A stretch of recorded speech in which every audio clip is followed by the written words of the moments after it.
Halima, je suis artiste peintre et pharmacien. Je suis ravie d'être ici à l'Académie du Maroc pour faire une présentation sur le thème de la famille entre allégorie et entre métaphore et labyrinthe. Et mon intervention s'appellera l'allégorie de l'arbre jaune. Je vais parler de la notion de famille telle qu'elle traverse mon œuvre, ma façon d'invoquer la famille dans des situations heureuses et moins heureuses. On souhaite à la chaire des littératures et des arts africains beaucoup de succès. Sa mission est grande.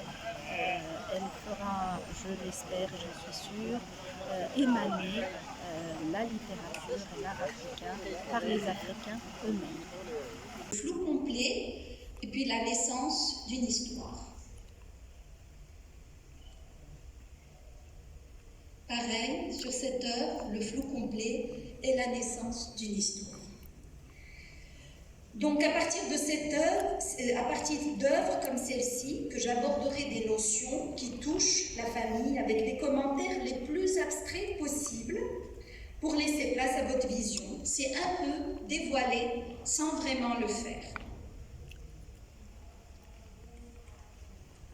La joyeuse allégorie de l'arbre jaune, c'est l'histoire d'un arbre fier, au feuillage dense et éclatant, tout en hauteur altière, imposant par sa force et stable par ses racines. Elle réunit dans sa lumière jaune tous les êtres de la famille, les ensorcelle par son encens délicieuse, les rapproche et les sépare au gré des fantaisies de la vie. Au cœur de cet arbre, la communication entre les êtres est la clé de voûte de toute entente. Complicité quand tu nous tiens. La complicité, sœur jumelle de la confiance, crée entre les sœurs une ambiance chaleureuse où secrets et soupirs sont les ornements de la vie. Seul, loin des miens,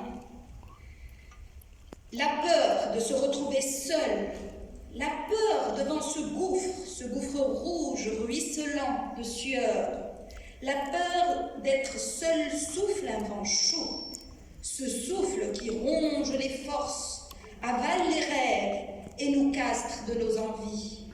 Soudain, s'élève la voix des âmes, tel un concert, le concert des ancêtres, le concert des sages qui se réunissent pour former une famille soudée, une famille qui répand la tranquillité. Un jardin fleuri.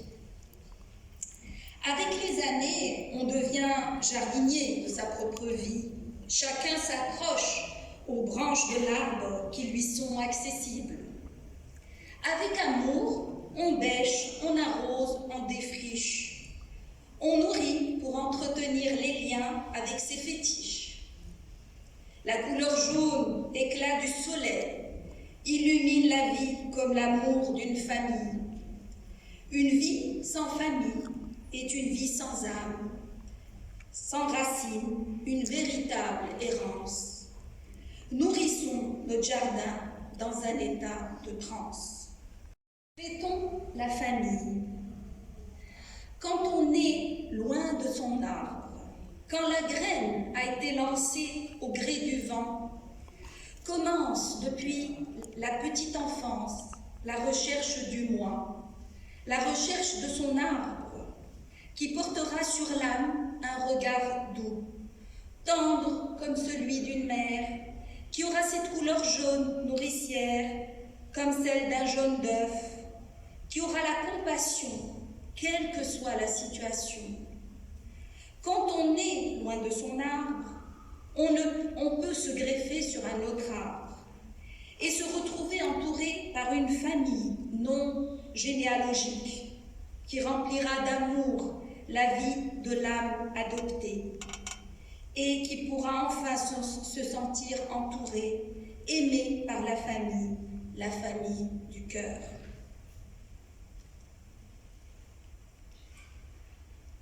Au loin, à l'horizon. Il me plaît de penser qu'au loin, à l'horizon, là où nos ancêtres ont résidé, là où nos ancêtres sont nés, des élans et des soupirs ont construit des secrets que nous portons tels que des fardeaux qui nous alourdissent le dos. On ne sait pas d'où ils viennent et pourtant, leur famille est mienne. Une surprise. Un matin, une surprise. La graine que j'ai plantée a grandi sans crier gare. Elle est devenue si grande qu'elle m'invita sans préavis à un monde à part. Je m'adapte, je comprends et j'avale. Il y a des fois des sauts de génération, hauts comme des carcans, que seule la famille et le temps mettent à extermination. Bonheur. Quand les âmes sœurs se rencontrent dans un frémissement de gaieté, elles s'écoutent, éperdues de joie. Les cœurs épris rentrent dans une valse qui construit un château de feuilles pleines d'émoi, une brise d'amour et une valse de joie. Le souffle de la vie. Pour celui qui reçoit la vie, nul ne sait quand le départ est écrit. C'est dans le silence éternel que s'élève le convoi des âmes fraternelles. De lumière en lumière, on s'envole vers la famille éternelle.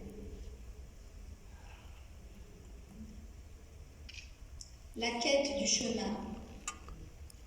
De chemin en chemin, seul le glas de toutes les errances.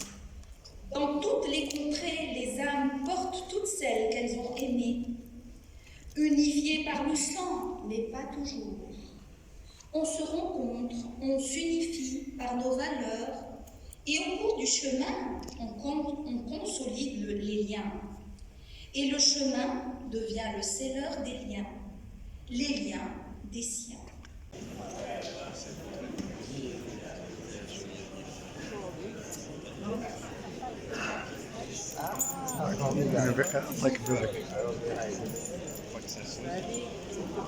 Bienvenue chez vous.